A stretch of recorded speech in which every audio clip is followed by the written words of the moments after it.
when I play video games. But the second she puts a TV show on and I talk, then I'm the problem. No. We were like, okay, dude, chill out. That's like some boomer humor level stuff. And then, yeah, it was very much like the wife stuff. And then he was really nice the rest of the time. And I don't think he actually is like mean to his wife or anything. But my friend and I were just like side talking in Discord, like, what the fuck is with this dude?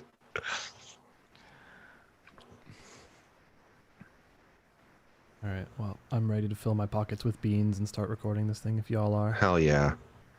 I was literally just about to just start, and then you spoke.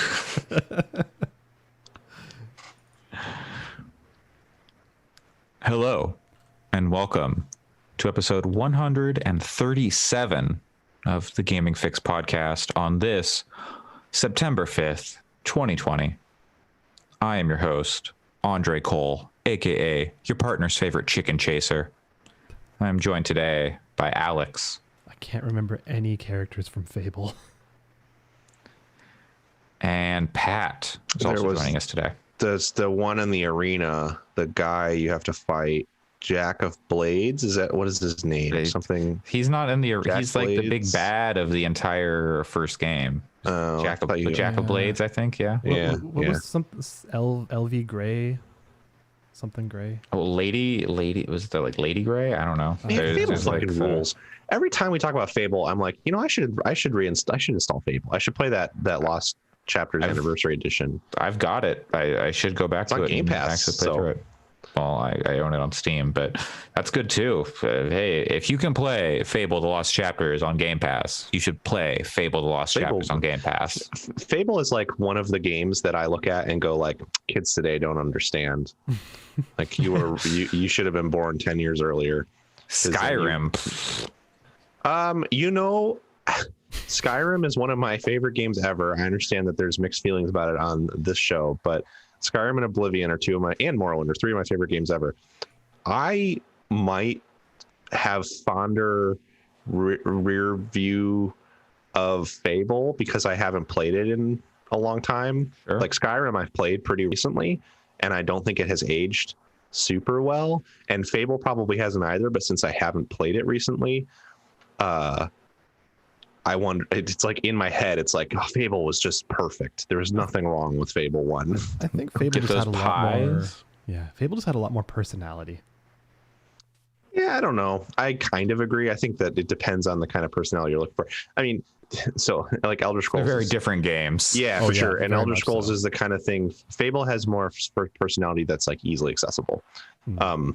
The thing about the Elder Scrolls is that I've read like books set in the universe of the Elder Scrolls and like gone through the archives and read a significant chunk of the lore books from the first and second Elder Scrolls games, and I've read a significant chunk of the lore books in game and the other games.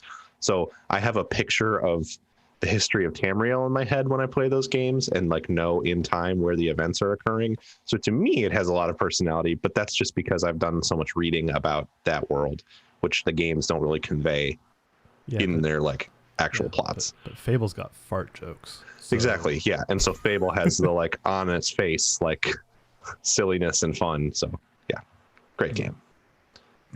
Very good game. Game of that generation on the Xbox and the PlayStation 2, possibly. It's up there. It's up there. It is certainly in my top 10 of all time, but that's another podcast. Oh, are we we'll doing a probably top never 10 of do. all time? We right could, I mean, now? we could knock that out right now. Right now, It would be a lot easier the if it was three just of the three us. of us. Number 1, Star Trek Voyager Elite Force. No, but that's probably in the top 100. That game's cool. Hacking the Power of Juju. No, that game is not on the list at all. No, it's not. I'd take a Voodoo Vince before I take Attacking the Power of Juju. Well, Yeah, I don't know. You It's both just brought a three game of that us. I would not take over those, but it sounds like it's actually really good. I like it a lot. It is perhaps. Uh-oh. I mean, Andre doesn't like any games. good. Really good is a strong way to say that, in my opinion. I am enjoying it. I am enjoying Marvel's Avengers Yeah. more than I enjoyed the beta, which I thought was a steaming pile of doo-doo. And this is like less doo-doo and less steaming.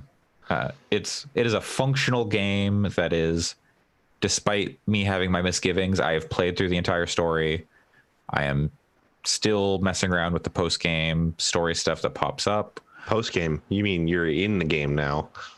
Yeah, the real Avengers starts here. Exactly. But I think there are a lot of problems with the game that I hope they fix. And I don't think it's like the most fun, but it's engaging enough to keep me playing it. I think a huge part. So like generally I am on the flip side really, really enjoying it, but I also don't think it is a game that that you will enjoy unless you have a lot of I don't think it's a game that you will really enjoy unless you have a lot of reverence for the characters already. Because I think one of its strongest suits from the campaign perspective is the way that they cast and wrote those characters, because I think they did a very good job in that department, which is kind of wild to me because I was not expecting that to be the thing. They marketed it so poor. They marketed those characters so poorly. Yes, they did. The marketing really buried the lead on what this game's narrative campaign is. Which is, I'm not speaking to quality when I say this, but it has like I don't know. I was gonna say it almost has like kind of a BioWare feel of like you're walking around the ship between missions and then you're hitting a table and then you're going to do missions. It doesn't have dialogue trees at all. It's like Splinter Cell Blacklist. Sure. Oh no. I don't think Blacklist was that bad. I've never finished it. Just played enough to get to the bit where you've got the plane and you can walk around on the plane and talk to people, and then you go to like a big satellite image of the Earth, and then you pick missions from it. It's basically the same game. I think it's a pretty high quality story. I think the voice actors do an incredibly good job with the script, and I think the script itself is pretty decent. So there's a lot of stuff there to like. I think like gameplay wise, it is a game that I was thinking about this the other day. Destiny is the kind of thing where when you jump into Destiny, it instantly feels really good. Like it feels like, oh, I'm shooting this pistol and this pistol feels great to shoot. And I think one of the things that I've always struggled with Destiny is that sort of feeling is always present, but it doesn't necessarily change. Like it's shooting the guns always feel good, and certainly there's variety in the guns, but the verbs are very similar in a way that I think a lot of people get into some of the nuance in how the damages work and stuff. But to me, it's always you hold down the right mouse button, then you click the left mouse button. And there's nothing wrong with that, because I also play a lot of Modern Warfare where you do the same thing. So I'm certainly not deriding that at all. One of the things I like about Avengers is while the game doesn't feel as good as something like Destiny to play when you start playing it, as I go down some of those skill trees and look at the ways that you can expand the characters, and as I start to understand more about their movesets, it feels like they start off feeling very similar and then start to kind of diamond out as you, or I should say fan out, because I don't know that they come back together to a point, as you understand more about the kits, which I think is cool to me, and it makes it feel like there's some real variety there. So I think that's why I'm enjoying kind of moving forward and getting more powerful over time, because of that progression. Who are you liking playing as the most at this point? We've both finished the story, so we both have all the characters unlocked. I like, I think I still like Black Widow the most. I think she might still be my favorite. I don't love Thor. I need to play more with him. One of my bigger criticisms of the story narrative part of the game is there's two things that really one that really bothered me, the other that really bothered me, the other that I think just was a little disappointing. Because of the nature of reassembling the Avengers, you get certain characters so late that it doesn't feel like you're given an opportunity to really engage with them.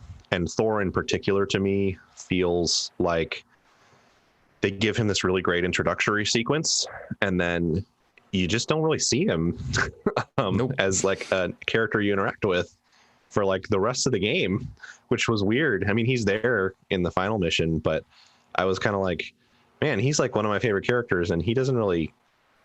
What's funny is he has a fair bit of dialogue that pops up from time to time post game. So it's not like he doesn't have any characterization. The person, I forget who does his voice, but like he's written as snappily and performs as well as the rest of the characters. But yeah, it's weird. So I haven't had much of a chance to play with him, but I like Black Widow the most, I think. And I like Cap well enough too. Thor's iconic mission is pretty interesting and silly. Every character, once you get them, gets like an iconic mission and quest line to like get a cosmetic and maybe some gear for those characters, and kind of give you a little story about them. So the Thor one is pretty interesting and goofy. I started it I was playing with my friend. I would highly recommend, if you can, just play the single player campaign first before you jump into multiplayer, because it feels really disjointed to go from single player to multiplayer if you haven't finished the campaign. I knew what was coming in the story from a like, well, obviously this is going to happen. Obviously this is going to happen because of what's on the box. But it pops a big warning that's like, there will be spoilers if you play Avengers Initiative before you finish the story. So we started Thor's iconic mission, and then my friend got disconnected, and then because we were playing with somebody else who kicked off the mission, and my friend got disconnected, and then I was like, I'm just gonna leave because I don't want to do this. I did like the quick match, and I got matched with someone who's like, we're both like power level at 20 at this point, because this is a service game with loot, and you've got character levels for your skill points and gear score, and so our gear score was like 20, and then they started a mission that was like power level like 35. We couldn't do it. Yeah It was just silly. I will say, as like one of the biggest complainers about gear score and loot grinds, I like how, and I understand that this exists in other games, so I'm not saying this is unique, but they surface the math pretty transparently, so you can kind of see that power level that gives like the sort of flat boost to stuff, it doesn't feel quite as arbitrary to me as it does in, like, for example, like I played Ghost Recon Breakpoint this year. That game, the number doesn't, I mean, they don't tell you anything about what the number means. It's just, and it turns out if you do the digging, it's like the number is literally just a number that has thresholds. And when you hit certain thresholds, then enemies at different thresholds do less damage to you. And that's even if your guns are like, your guns factor into that. It's not just an armor rating, which is real dumb. And I like that Avengers actually has like math behind it. It's a real, like, you do X number of damage per punch, and your power level affects that damage number along with other stats, which is cool. So I'm kind of liking that part of it, even though that was the part that I was the least excited about. They also, I think the marketing did a disservice for this game with like the Kamala Khan stuff, especially with how they initially marketed it with like, here are all the Avengers that you already know because you've spent the last decade plus watching the MCU or whatever when they announced it, probably about a decade by the time they announced it. And then they have these people sit down talk about how Iron Man wears a mask. Thanks, Nolan North. And then they've got like Thor barely like in the game, like in that main story narrative portion. And then Kamala Khan is the driving force of that. And it's just, she never shows up in like the marketing really, except like as a, like kind of a hint, is like a wink and a nod to like people who are really fans, but you don't get the sense of how important she is to the story. And she's really good, and I like that they center her as much as they do. because she's portrayed really well. She's written really well. She has some genuinely like moving moments, I think, in that story. I personally liked the way that they didn't dive deep into her backstory, and like it's present. They certainly weren't like shying away from. I mean, this game is not built for that, really. But I like that, and this is a thing that I think other people might criticize it for, and it's fine if they do because I think it's reasonable. But I liked that it sort of assumed that you had read some comic books. That was like appealing to me as someone who has. So that stuff was really good, and she's just a really good character. And I love the final mission in that game is infuriating. I won't spoil anything. The final mission is infuriating. I was like raging out to Andre because I think it is like really poorly put together from a gameplay perspective. But there are lots of missions that I think are poorly put together from a gameplay. Well, the issue is this is my biggest criticism of the game, which doesn't matter now that I'm out of the story. But there are multiple times in the game where they say you're going to have to play as this one character, or you're going to be playing this one character paired with this other one character. And it feels like they didn't actually adapt the way they designed the combat encounters to the fact that you have specific characters. So like they will give you Hulk, who is good at fighting big enemies because he can kind of stand there and take a lot of hits. And he like does a fair bit of damage, but mostly his benefit is like he can just stand in the path of a flamethrower and get roasted and he's fine. And so you can use him to smash the big robots. And then they're like, okay, here's a big robot, you've killed it. Okay, here's 4 flying enemies. And it's like, why did you spawn these when you know I have the Hulk, who the only way I can deal with flying enemies is by pulling up chunks of earth and throwing them at them. And as all 4 of them are shooting at me and it interrupts my aim, it's like really frustrating to do that. It's not even that it's particularly hard because you can usually just do some movement stuff and get into a position where you can kill them. It's just not fun. It's like, why are you breaking up the me slamming my fists into huge enemies with like flying drones now? It feels like they deliberately designed some levels that are specifically meant for individual characters, like for Hulk or for Iron Man, and then they say, okay, Iron Man can fly, but what if you had to stand in this 6-foot circle and fight waves of enemies and you can't leave the circle? And it's particularly frustrating because there's a mission with Iron Man that fucking rules that is solo early on where they don't do any of that bullshit. And there's like really cool moments. It's designed for Iron Man. Yes. And if they had done that with those like sort of solo missions. So anyway, at the end of the game, you're basically 9 times out of 10 when they force you to play a specific character, I think it's not great. And there's 2 missions that I like. The Iron Man one and the one where they introduce Nat is pretty good. The Black Widow is pretty good. Yeah, that one was actually good, yes. Basically like the missions where they introduce, well, the Thor one's good too. The missions where they introduce the characters are fine. It's when after that there's moments where they ask you to do missions that should be for 4 characters and they have you do them with 1 or 2. And the final mission of the game does that multiple times, and it's frustrating as hell. And also the cool moments that should be awesome.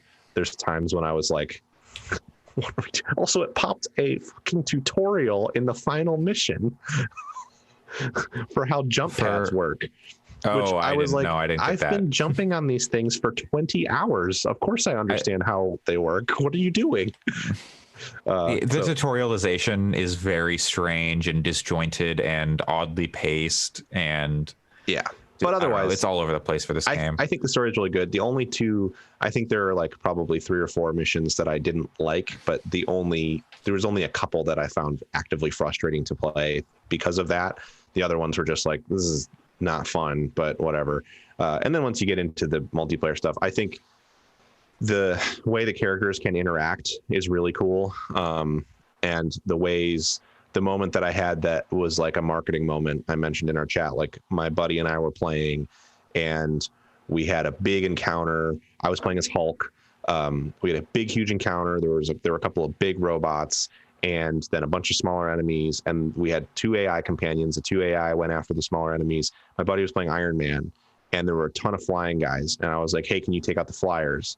And he was like, yep, I'm on it. And then he like jetted off into the fast flight and started circling and like killing the flyers while I smashed the bigger robots on the ground, and like Nat and Kamala kept the smaller enemies off of both of us. And it was really cool. Like it was that moment of like, now I understand why this is a multiplayer game, because they really did make the characters good at doing different things, even if they don't feel radically different to play all the time.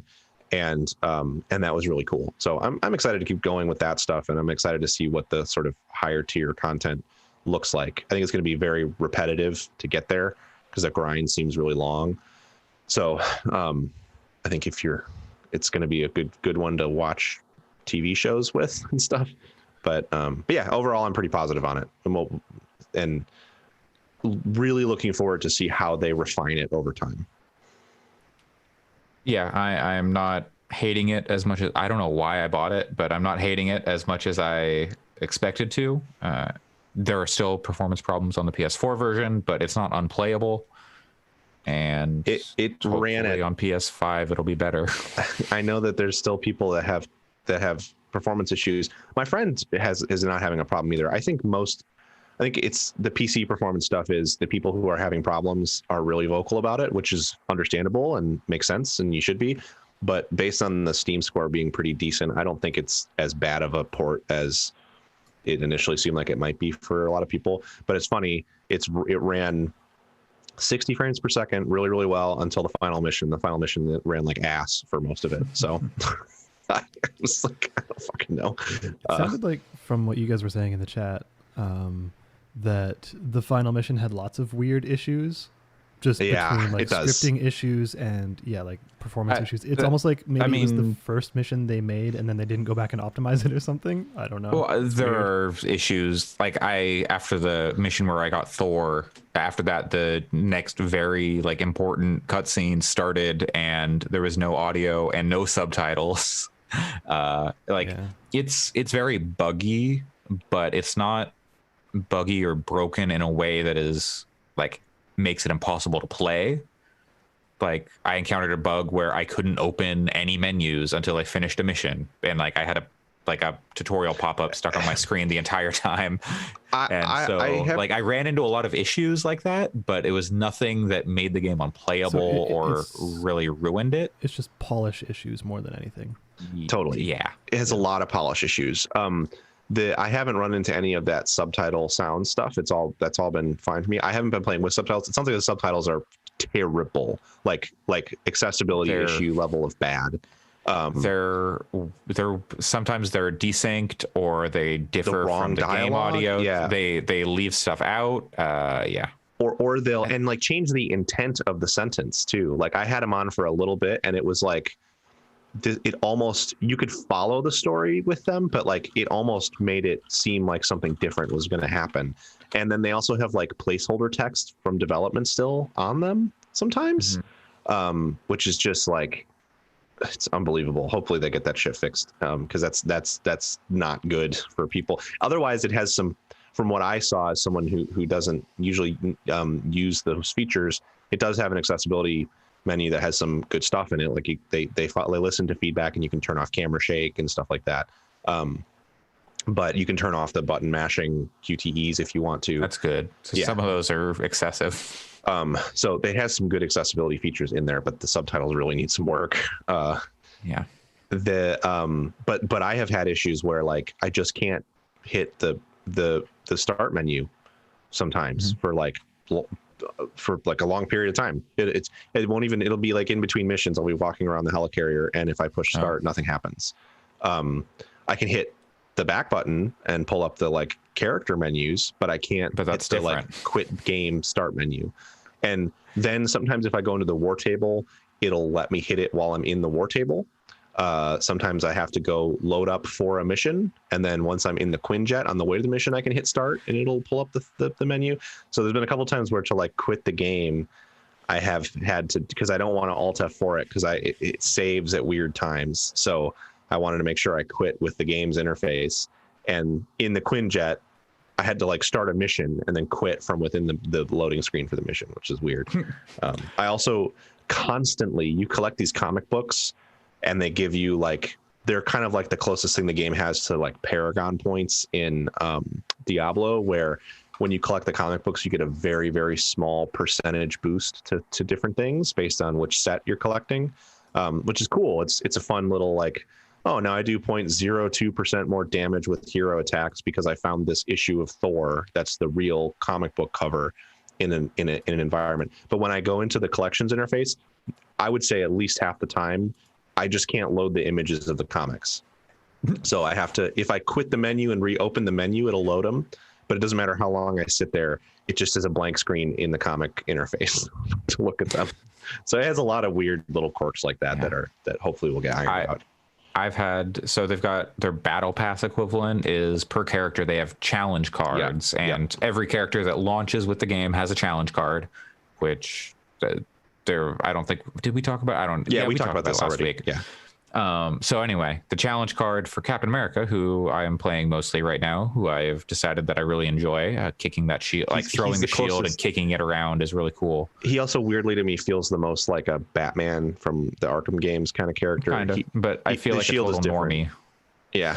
But I feel like you counter a lot more with him than with other characters. At least I do when I play him. Yeah. I dodge more than I counter, but yeah. Anyway, so I've completed a few challenges, which are supposed to get you points, which then unlock things like cosmetics and currency, like premium currency and non-premium currency. I've completed multiple challenges. I've gotten no points on that card, and I'm not the only one. And also, apparently, people have used premium currency to buy skins, and then lost those skins. Yep. And the currency. Yep. That's bad. Yeah. So be careful. Don't buy anything in this game. If you buy the game, don't spend any like premium currency right now, because you might lose it. Like, keep it in your wallet. Yeah. I would have to guess that they're going to find a way to roll those things back for those people. They better. Yeah. But I can't imagine that they're just going to be like, oh, whoops, that sucks.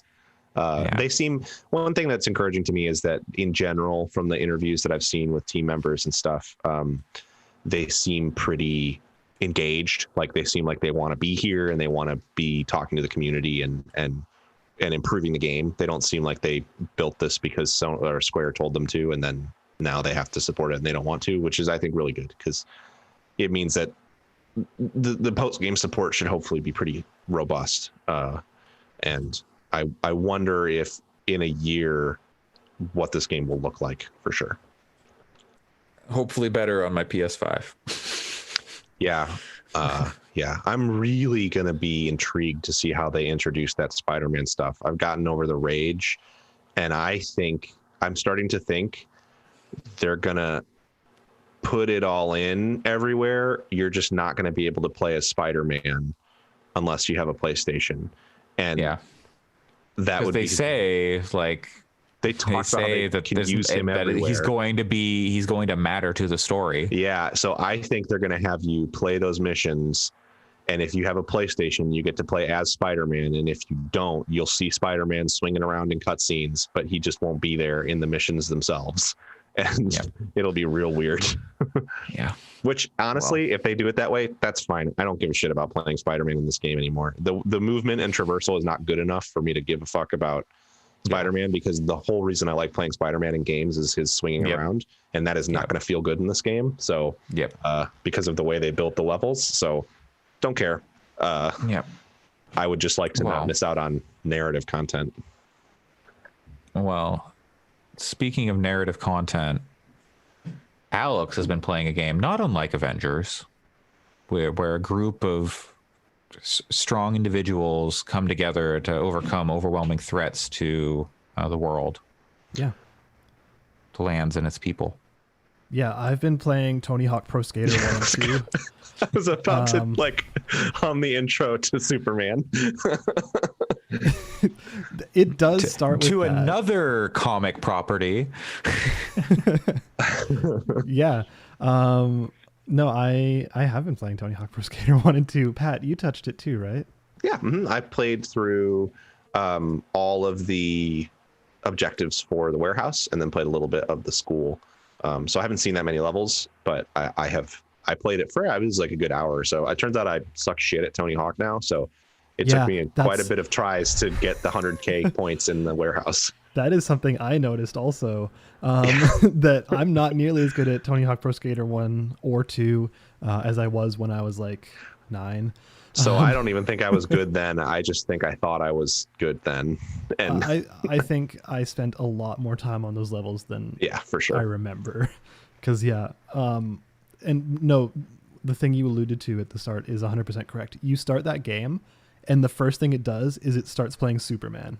Like it's so good. It's song. Well, the first thing it does is it shows you the intro sequence with I think they're playing Guerrilla Radio in that sequence, but it's right. and the intro is so fucking cool because it uses the old intro. It's the old intro, and then they append 4:3 and everything. Yes, and then it fades into widescreen 16:9, and then they show all the old footage, and then they add in at the end all of the footage of all the new skaters, and it's super good. That intro video is cool. You should look it up, even if you're not going to play the game. Really good, and as soon as it gets to that kind of press X to start screen, where it's like it's someone holding a camcorder now next to the feet of a skateboarder, and it's just playing Superman. It's like, this is the most self-aware thing ever, and it's kind of amazing. I also played pretty much all of Warehouse, a pretty decent amount of School, and a bit of Hangar from I can't wait for Hangar. That's probably my favorite favorite level in those two games. The first thing I did was grind on that helicopter blades. No, not the helicopter blades. The